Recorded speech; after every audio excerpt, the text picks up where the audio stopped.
I'm so excited that you're here. 929. I like that. That's what my new intro is going to be. Lucas Grabeel in the studio. You're going to be performing at Springfield Little Theater, Landers Theater this Friday. Want to get it out there. Tickets are probably going fast. They are, yeah. This is your home theater. Yeah, this is where I grew up performing, learning everything that got me to, be a performer out in Los Angeles when I moved away at 18. It was my church. It was like my family away from my family. It was everything for me. So it's so amazing to be back and to be performing on the stage again.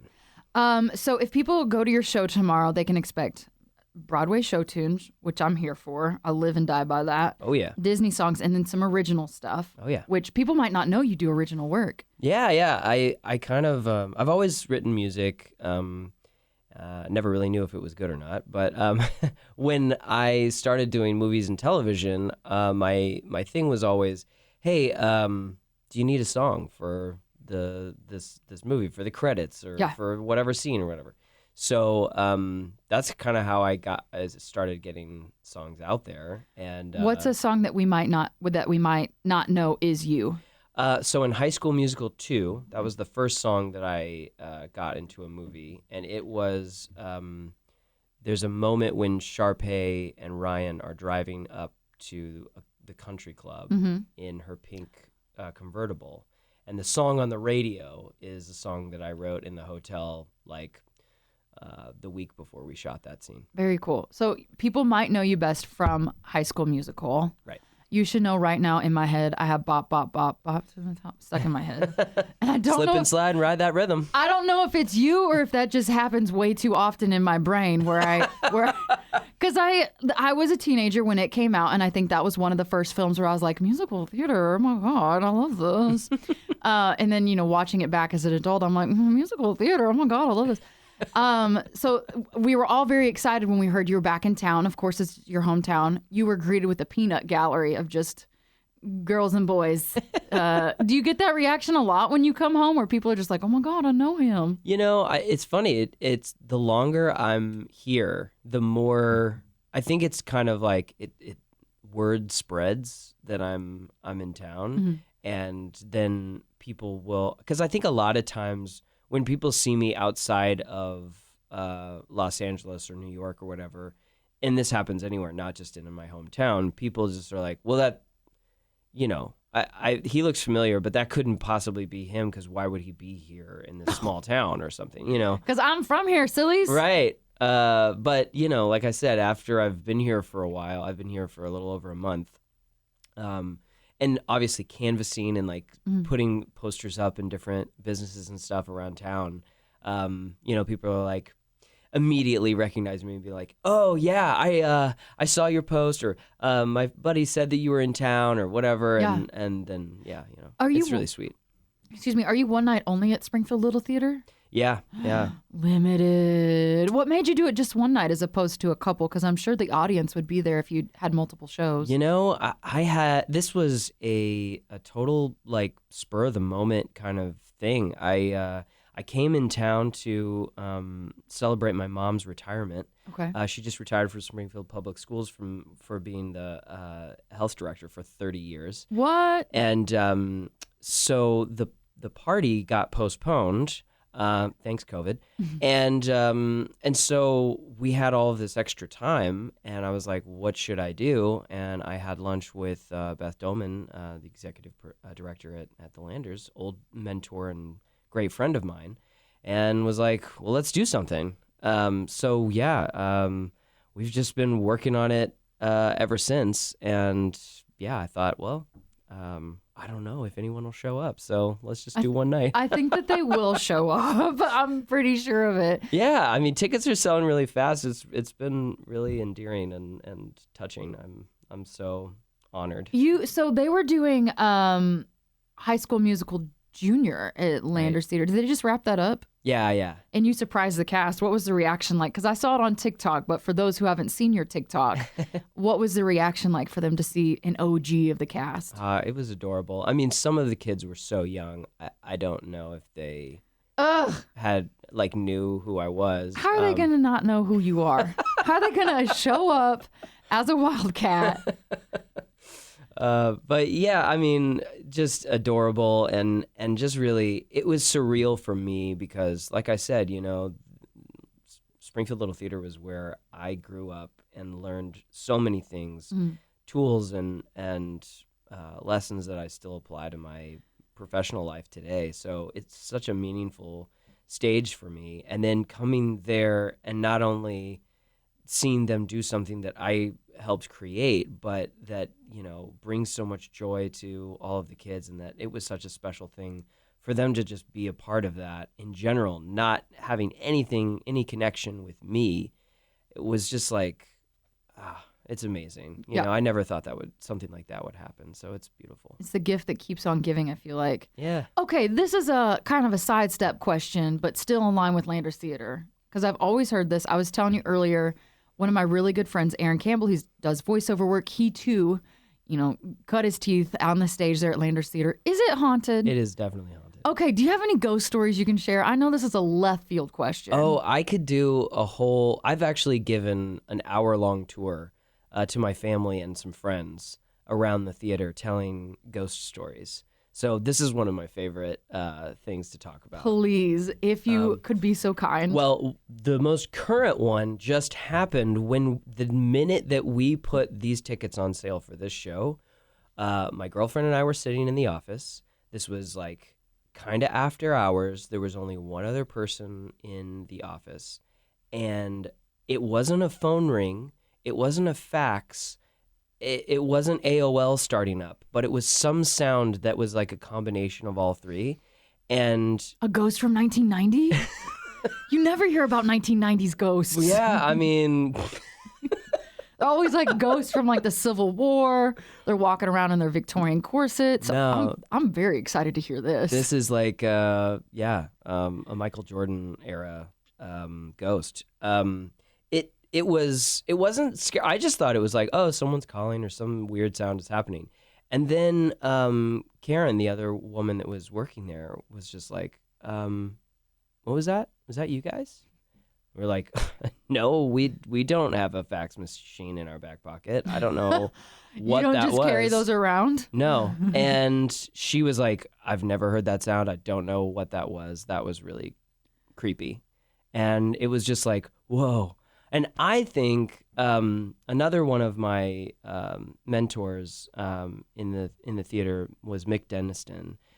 He sadly passed away several years ago, but I've heard a lot of friends and people tell stories of him coming back. And I think, I don't know, but you know, my heart wants it to be like, yeah, he was like, hey, this is good. Yeah, sell these tickets, do the show. He's like patting on the back. Yeah, good luck. Break awesome. a leg. I feel like I've been to several theaters, and I always feel like there's a ghost story in all of them. Oh, yeah. Like Rachel Evan Woods, she voiced the mom in Frozen. Her dad is a huge theater guy in Raleigh. I used to live in North Carolina, and he always said his theater was haunted and like weird stuff would happen there. Yeah. Do you think this is like a common occurrence? Because I feel like theater people in life and in death, we're showing up. We ain't here to play games. Well, I mean, the Landers Theater was built in 1909. So it's a historical landmark in Missouri. It's something that has seen, it's been a television studio, one of the first in Missouri. It was, a touring house for theater. Actors would live in apartments above the stage in the third and fourth floors. The second balcony was a segregated balcony. There were times when people were running out and someone was trampled with her daughter, and that's one of the crazy ghost stories. Can you tell this story? I've always heard that somebody fell from the second floor balcony, but I've never heard the trampling story. It was well. What I've heard is that a woman and her daughter. There was I don't believe there was a fire. It was something where everyone was running out of the theater, and she and her baby were trampled to death. And now you can hear the baby cries, and her voice trying to find one another throughout the theater, which is really spooky. Should we take Sage over there? What do we do? Yeah, I don't know. I mean, you would think with theater people that place has been staged a million times, but I've never seen it. So we need to get some crystals and some sage. And... Just rub it around here. Just going to make this air good for a moment. I might have you come. This house is clear. I might have you come just a little closer to your mic. You have to be very intimate with it. Yeah, I'm used to having a headphone on, so. Oh, sorry. I'm sure we have a set somewhere. I never wear them, which might be the ultimate sin on me. Burn on me. Yeah, I'd always heard that it was haunted, and I know that it was a sidestep, but I'm always interested in people who have performed there in an extensive amount of time, like what they've seen, because obviously you're going to know the stories best. I've been in for a few shows. I haven't rehearsed on that stage, right? Type thing. So that's very cool. One of the great ghost stories that I know is there was a time when there was nobody in the theater except for two people, Beth Doman and Chuck Rogers, and Beth was like, locking up for the night and was like, okay, I'm out of here. See you later, Chuck. And all the lights were off, and then a light from the second balcony turned on, and she's like, oh, do you need something? What's going on? No answer. He had already left. Mm-hmm. And she like looked around and whatever, went up to the second balcony, and all of the lights were unplugged. What is it with ghosts and lights? I don't know. What do you think the deal is? They're just like, no lights for you. I didn't get lights back in my time. You're not getting lights today. I love that energy, though. If I was a ghost, I think I would turn off lights and stuff. Yeah. I don't know. Maybe that's just like the easiest, medium for them to interact with. I was in New York City last week. I got back yesterday, and we had to take the subway everywhere. I've become very good at the subway. And by very good, I mean I only got lost twice. But every time I'm on the subway, all I can think about is that scene in Ghost where Patrick Swayze's fighting the ghost. Mm-hmm. I don't know why that came to mind. I apologize about that. So you are a graduate at Kickapoo High School. Yep. What's in the water over there? Because Sterling Mason Jr., he was just in Where the Crawdads Sing. Brad Pitt also graduated from that school. Kim Crosby. Yeah. Is this just, wait, who? Kim Crosby. Oh, I didn't know that. Yeah. Okay. What's in the water over there that we're just cranking out these like thespians who do great things in Hollywood? What's going on? I don't know. I mean, it's weird because my high school experience was something that you would see in a 90s movie. I feel like, we were so good at football and we were like nationally ranked in basketball, and everyone was just, it just seemed like such a iconic kind of, middle America high school. Full of cliques and bullies and weirdos and all of that. I was definitely a weirdo. Same. I definitely was not, I had friends for sure, but I had moved from Rogersville, which is a really small town outside of Springfield. And so it was hard for me to make friends. I wasn't really that well liked because I was in theater and choir. I was,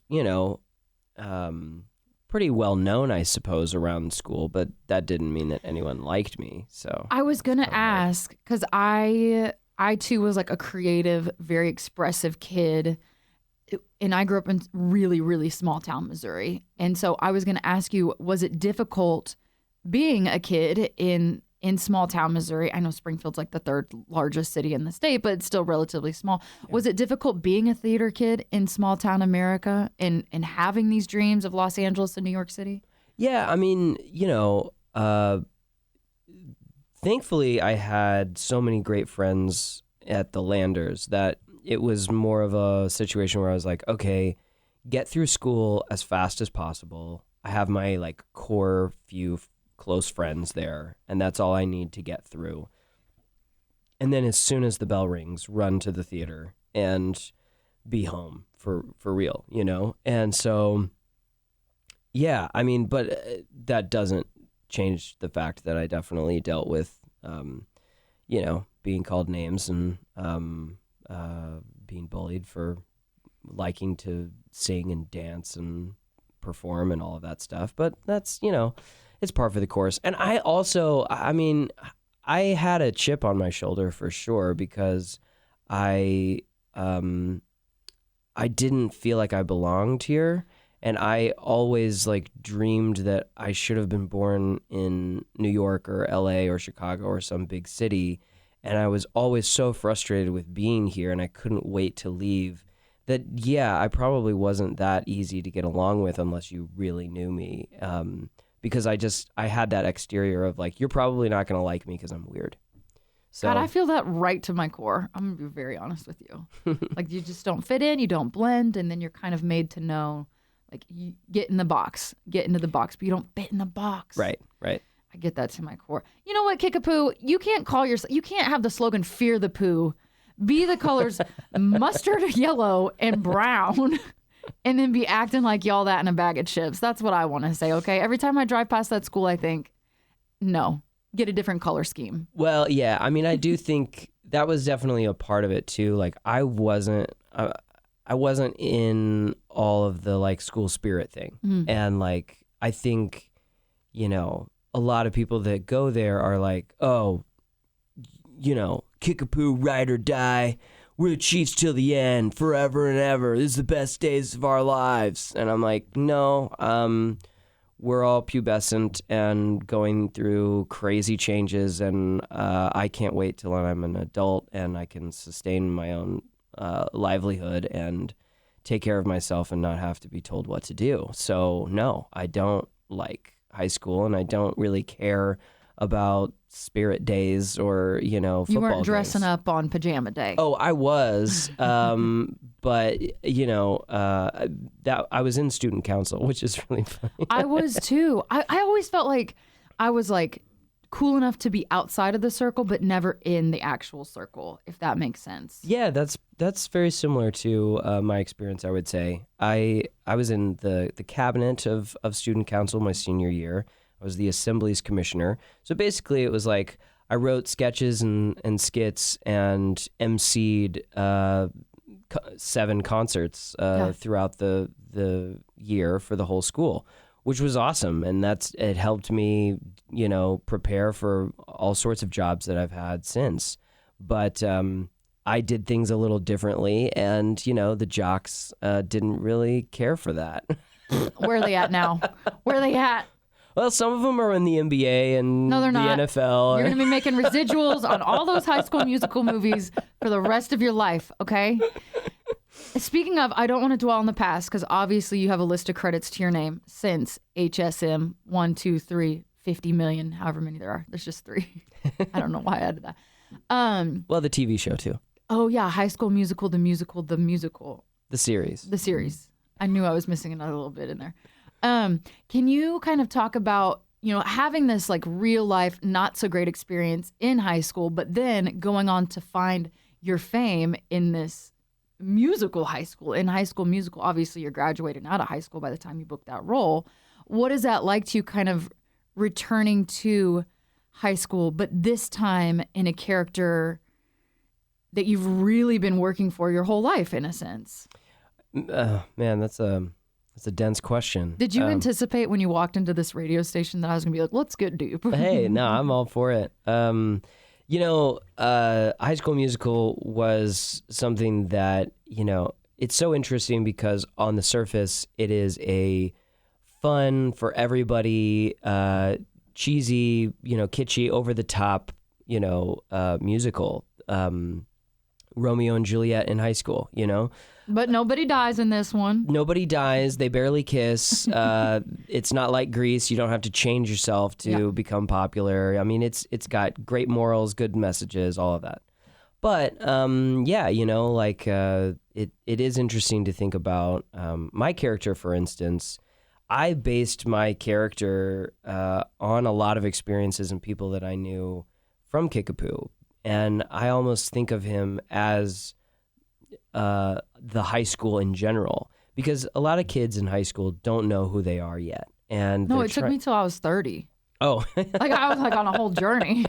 Yeah, I mean, and a lot of that's not uncommon. A lot of people go through so much of their life trying to find out who they are and what they stand for and what side they want to be on. And I think that was one of my favorite parts about playing Ryan is he's struggling with, does he do what he's supposed to do and what he's always done, and that's stay by his sister, who he knows is kind of evil, and the status quo and the staying in the parameters of what high school means, or does he go off and find himself and explore, other things, whether that be, his future in the arts or his sexuality or what kind of friends he has and everything in between. So, it's funny because,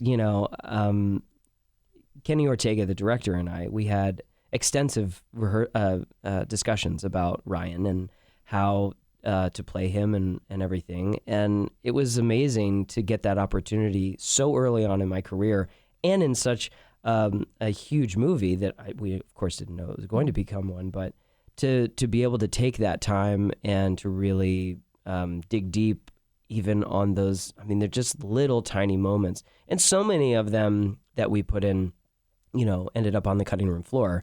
But that's, it's still cool because it was a part of the creation and a part of making the movie and making that character that got to live on for so many movies. Can I be honest with you? I feel like Sharpay got done dirty. What do you mean by that? She'd been practicing her whole life for this role. And Troy and other girls just show up. They just show up with no musical, no theater training. They just show up. Hey, that's what you get when you have malice in your heart. No. You can break free out. Okay, this ain't your stage. This ain't your theater. I've been on High School Musical TikTok once or twice. I'm not ashamed to admit it. I'm not ashamed. I'm not ashamed to admit it to you. No, look, I agree that, it's not a fair shake, but, I feel that's the truth of performance. That's showbiz, baby. Exactly. You never know. There's always going to be someone cuter, thinner, more talented, more rich, more connected, taller, whatever you want. And Troy freaking Bolton's going to walk off the basketball court and beat her out for the role. Yeah, yeah. Why can I not think of Vanessa Hudgens' character's name? Gabrielle. Gabriella? Gabrielle. I don't know. Gabriella. It has been a minute, but I could not think of that.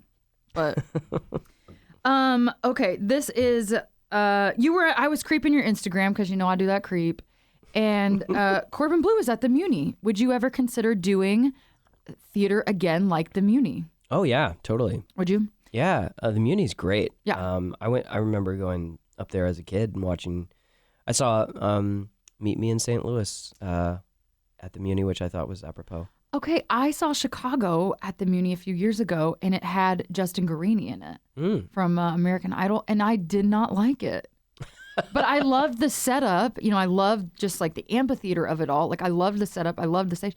I don't know if it's because the movie ruined it for me and I had these grand expectations of lights flashing all the time or what. But Oh, yeah. See, I saw the show before I saw the movie. Did you? Maybe and that's what Chicago's a great show. I feel like if I saw, because I just saw Wicked on Broadway, I'm obsessed with that soundtrack. I feel like if they made that into a movie, I'd be like, I think they are. Yeah. Are they? Yeah, they are. I'm going to be judging it. Yeah. So harshly. As will everyone else in this world. Yeah. What a successful musical. So, yeah, that's a tough one. So good. I shed a little tear. A couple little tears. Oh, yeah. Okay. You are not just a musician, director, producer, also in your title of accolades. Songwriter, we visited. You brought your guitar with you. Mm-hmm. And I want to, you have some original music you're going to play for us. Sure. And then maybe a little tease of what we might hear at the Landers Theater. Yeah. On August 12th. Yeah. Which is Friday. I don't know why I'm teasing it like it's so far in advance. I want to hear it. Let's whip it out. All right, cool. This is a song I wrote back in 2007 while I was shooting High School Musical 2. Baby, baby, I'm broken, broken, broken, broken too. Baby, baby, I'm broken, broken, broken for you. chasing my pains that last all day. 'Cause in my head I know you're so far away. I just need some relaxation, 'cause I'm running round this whole damn nation. Baby, I'm in need, 'cause you are all that I want to see. I'm broken, broken, broken, broken so baby, baby, I'm broken, broken, broken for you. I lie awake at night, I'm oh so restless, missing you so much. It's got me thinking selfish. I close my eyes and I finally fall asleep, and I try to dream dreams of you right next to me. Baby, I'm in need.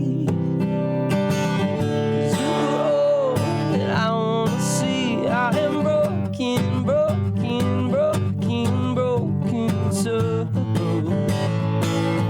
baby, baby, I'm broken, broken, broken for you. When I get home, I am pain free. When I hold you, you cure me. Can't you see without you, baby, I'm broken, broken, broken, broken too. Baby, I'm broken, broken, broken for you. Baby, I'm broken, broken, broken, broken too. I am broken, broken for you. Lucas, why did that was so good. Oh, thank you. I've only ever heard you from a show tune standpoint, but like you're not limited to how Broadway sounds. Well, I grew up in, the Ozarks, so That was incredible. got a lot of those folksy and country vibes in my veins, I guess. Okay, can I ask a weird question?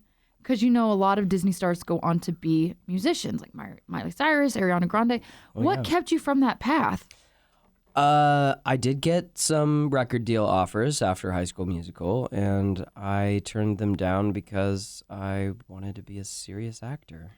Okay. Well, gosh dang, be a serious songwriter. I mean, here's the thing. We all do different things in our careers and make choices and go down different paths, and I don't regret anything. Yeah.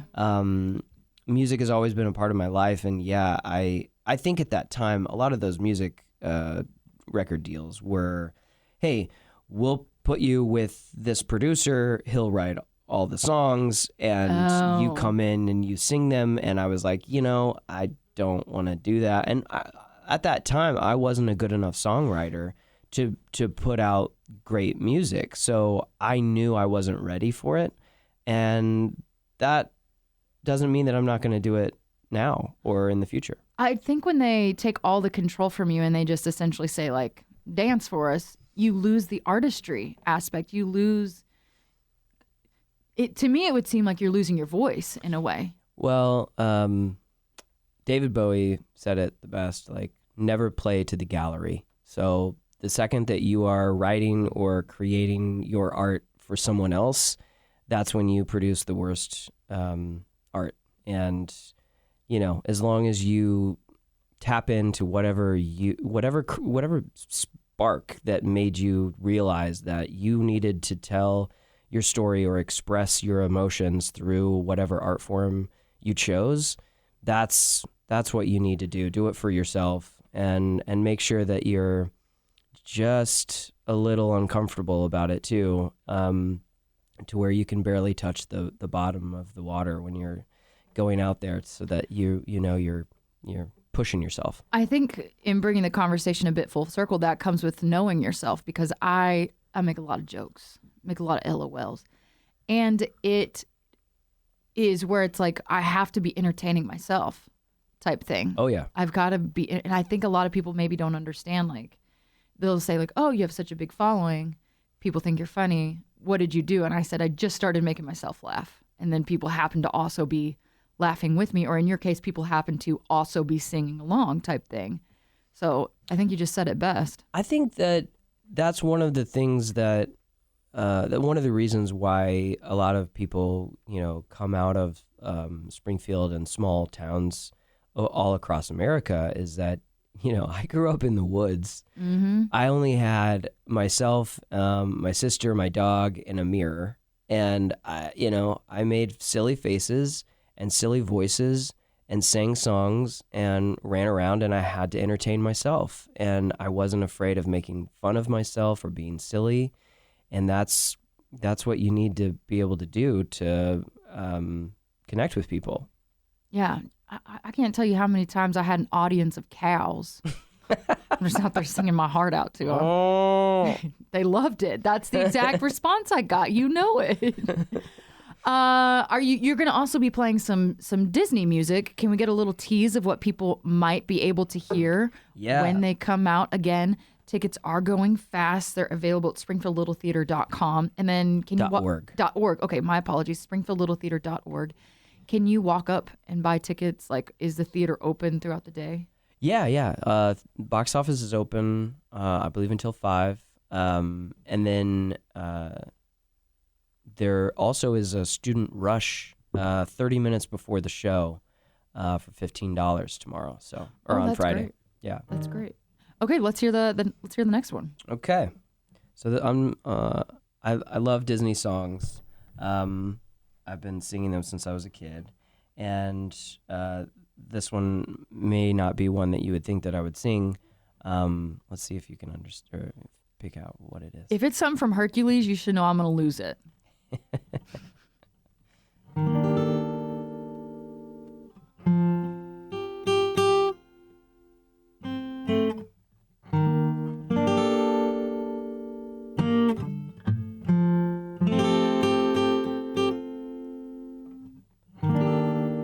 Look at this stuff, isn't it neat? Wouldn't you think my collection's complete? Wouldn't you think I'm the girl who has everything? What? No, don't stop. I'm really excited because I've got some amazing musicians playing with me, local guys from MSU that are going to be backing me up, and they sound great. They're making me look really good. So yeah, it's going to be really fun. That song in particular goes off wild. Does it? I could tell you had your own take on it. Is that going to be kind of the experience for a lot of these songs? Yeah. Okay. Yeah, I never. Anytime I play someone else's song, I want to give homage to it, and honor, but also make it my own. Okay, very cool. Okay, I do have to ask you a High School Musical question. I just don't want to live when I know your filmography and your resume is like way longer than this. It's all good. But I was a teenager when that came out, so you're going to have to let me be cool for a second. Uncool. Recently, Zac Efron and Vanessa Hudgens posted a photo outside of East High, and everybody noticed the clocks were the exact same. Is something getting ready to happen that we should know about? What time is it? Don't. Summertime. No, I didn't know that the clocks were at the same time. I think the clock's just broken. No, it's not broken. I think this is a teaser. Either they're getting back together, Wildcats are reuniting, Zac Efron's going to dress all in black and bet on it across a golf course. I'm really, really sorry to report that it's just a coincidence. That's it. I would tease. I would be like, hey, maybe something's coming. I don't know. No. But there isn't. Okay. Yeah. Well, thanks for disappointing all of us with I that. know. No, I'm kidding. I'm sorry. Okay. I wish. I mean, look, if there were, anytime Disney calls, I'm always like, yeah, you say the word, I'm there. So, yeah, it's one of those things that it made all of us who we are today, and it made us a family, a ragtag bunch of weirdos that would not ever be friends if it weren't for us being family and being a part of this crazy thing that took us all across the world and seeing the world from this crazy perspective. You know, it's an amazing thing. So, yeah, I think I'm not alone. I know I'm not alone in that sentiment that it just has to be right, you know? And I think that's why, you know, High School Musical, the series didn't happen for so long because time needed to pass. It needed to have some difference to it. And I think that what they're doing with it is genius. I think it's really cool. So, okay. Well, again, you're going to be at the Landers Theater, also known as the Springfield Little Theater, Friday, August 12th. One night only. Tickets are going fast. One night only. And you can buy tickets at springfieldlittletheater.org. Lucas, thanks for being here with us today. Thank you so much for having me.